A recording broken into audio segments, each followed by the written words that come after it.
funny, I hardly dare say this, but I do think that my hypothyroidism nightmare could be over. I feel as if I've actually got this condition on the retreat. It's just about 1 year since I started taking high doses of iodine every single day.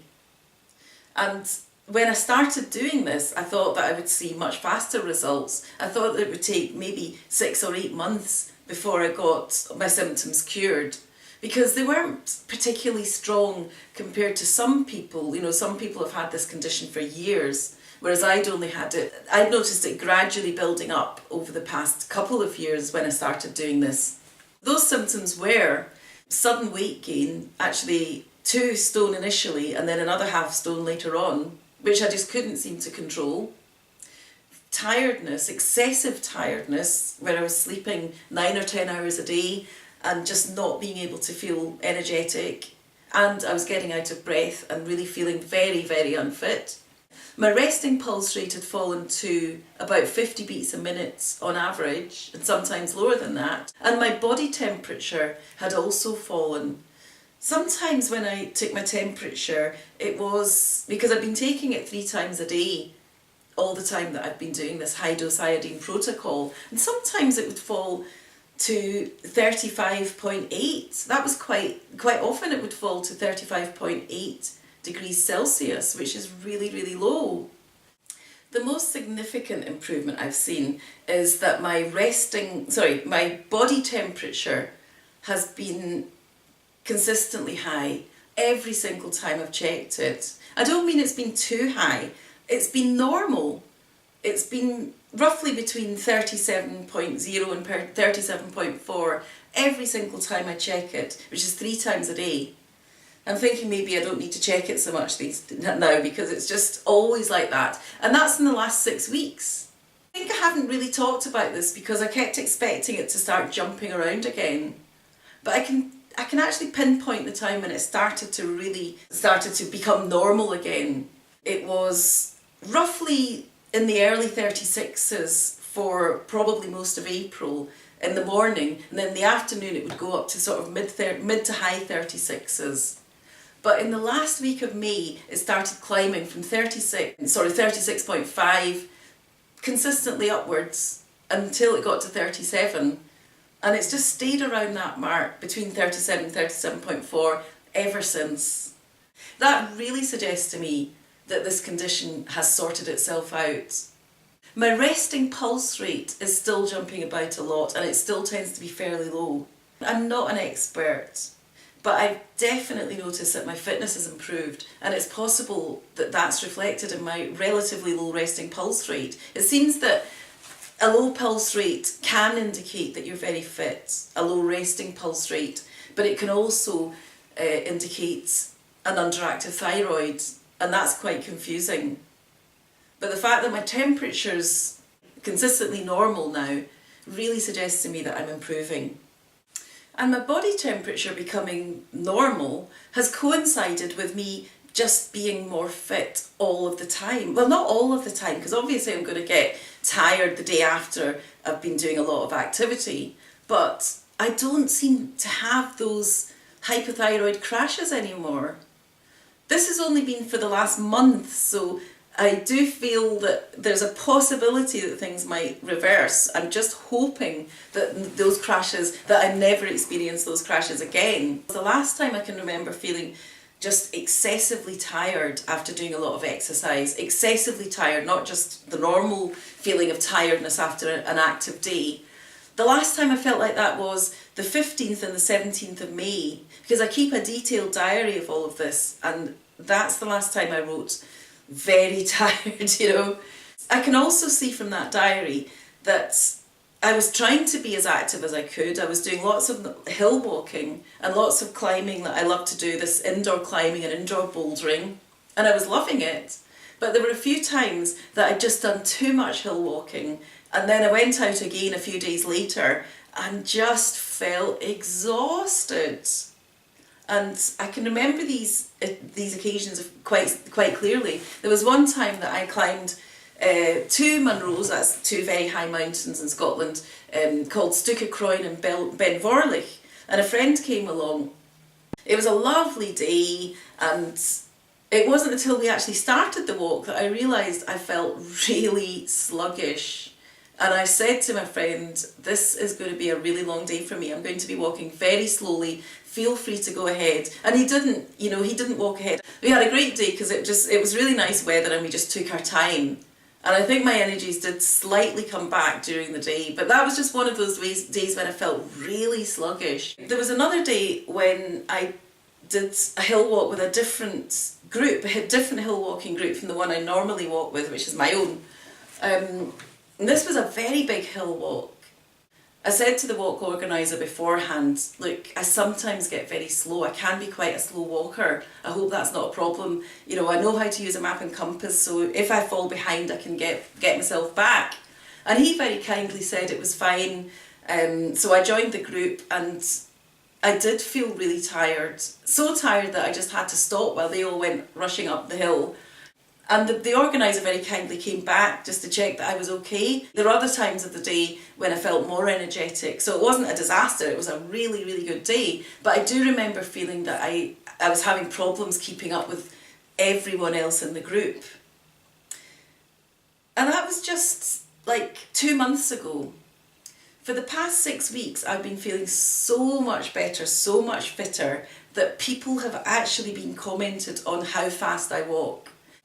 People have been calling me a machine because of all the indoor bouldering that I've been doing after hill walking. And I just do it because I love it. I did say to someone that maybe I have a complex because for the last couple of years I've been going so slowly on the hills that there is definitely a part of me that feels the need to prove that I can do it now, that my energies have come back. It was such a shock to me when my fitness just seemed to evaporate when all of this started, and it just seemed that all the things that I'd used in the past when I'd put on weight to lose weight just weren't working, and I was so tired. And I think all that has made me really value my health and my fitness even more than I did before. Some people might think I'm a bit obsessed with my fitness now, which I think is a great thing because I'm just loving it. I really love going hill walking so much. I love the fact that I have the opportunity to do that, and I love this new sport of indoor climbing and bouldering that I'm doing. So I'm just trying to make the most of it all. The other significant thing is my weight loss.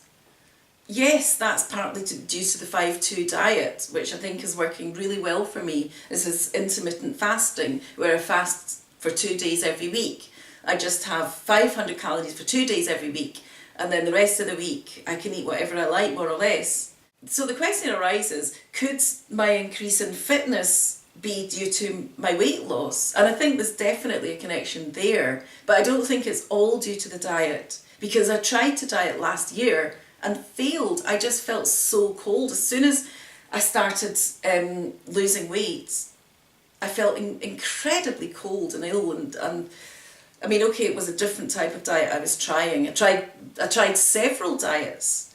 I tried giving up sugar for 6 weeks. I stuck to that rigidly, and it was great. It probably improved my health a little bit, but it certainly didn't lead to any weight loss whatsoever. I tried high carb, low fat regimes, and I tried low carb, high fat regimes, always trying to eat as healthily as I could, preparing all my own food. Nothing seemed to work. Now this diet seems to be working, but I think it's the right time for me to lose weight, because underlying all that is the iodine, high doses of iodine. I've also been eating iodine in the form of seaweed every day, because I was a little bit concerned that maybe I wasn't absorbing the iodine enough in tablet form.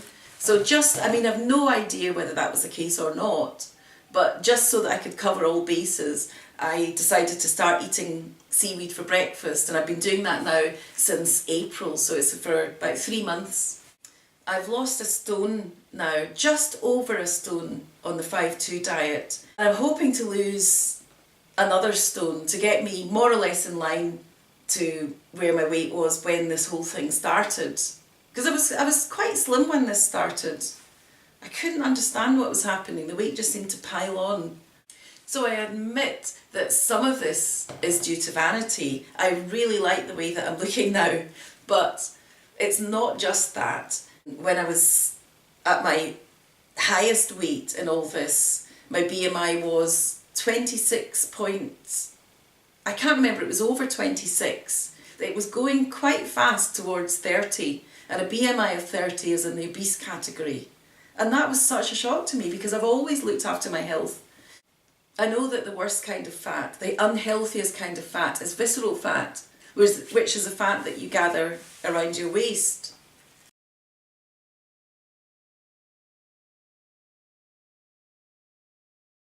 And that is exactly where most of the fat seemed to be going. It was just piling on around my waist. And that was such a shock because I was quite an active person. I thought I had a healthy diet. I've read in the Fast Diet book that if your waist measurement in inches or in centimetres is more than half of your height, then this is considered unhealthy. My waist measurement now is just about half of my height. So I've just got into that sort of healthy category.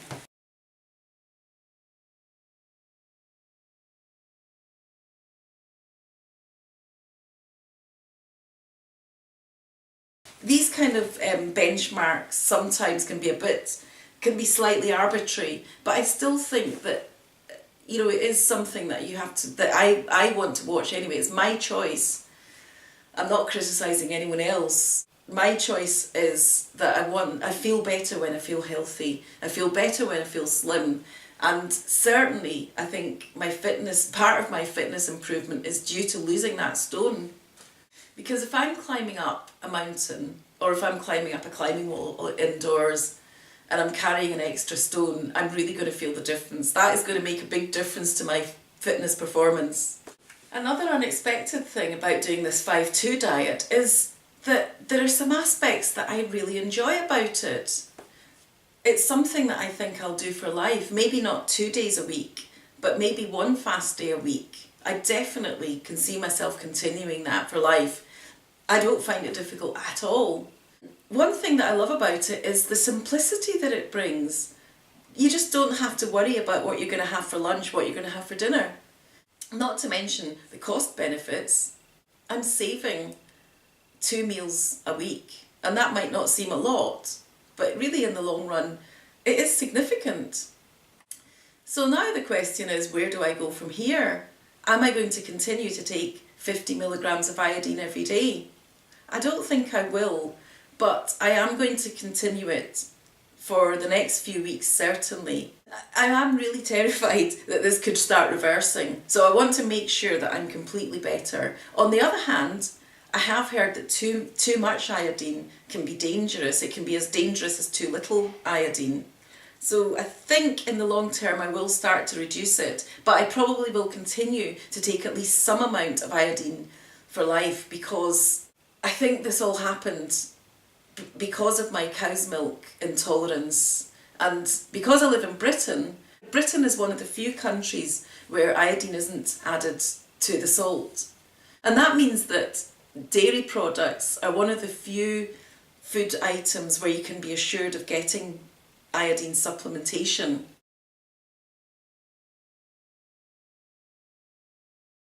Seaweed has the highest concentration of iodine because iodine is evenly distributed in the sea. On land, iodine is unevenly distributed, so some areas have higher content than other areas, and I think that's always been the case since time immemorial. So I think in the future I will continue to take iodine supplements, but probably not high-dose iodine supplements. So I'm going to do a bit more research and try and work out how long I should continue taking high-dose iodine supplements. I can't say whether this high-dose iodine treatment would work for everyone. It's worked fantastically well for me, even though it took a bit longer than I expected. From what I gather, and I'm not an expert, but from what I gather, it seems that if you've got an autoimmune condition, you might be more vulnerable to fluctuations between underactive and overactive thyroid. So it's possible that taking too much iodine might therefore be more risky. But with anyone embarking on this, I would definitely advise you to just do as much research as you can, read books, and ideally consult an iodine literate practitioner. If you've enjoyed this video, then please give it a thumbs up and feel free to subscribe. Thanks for watching.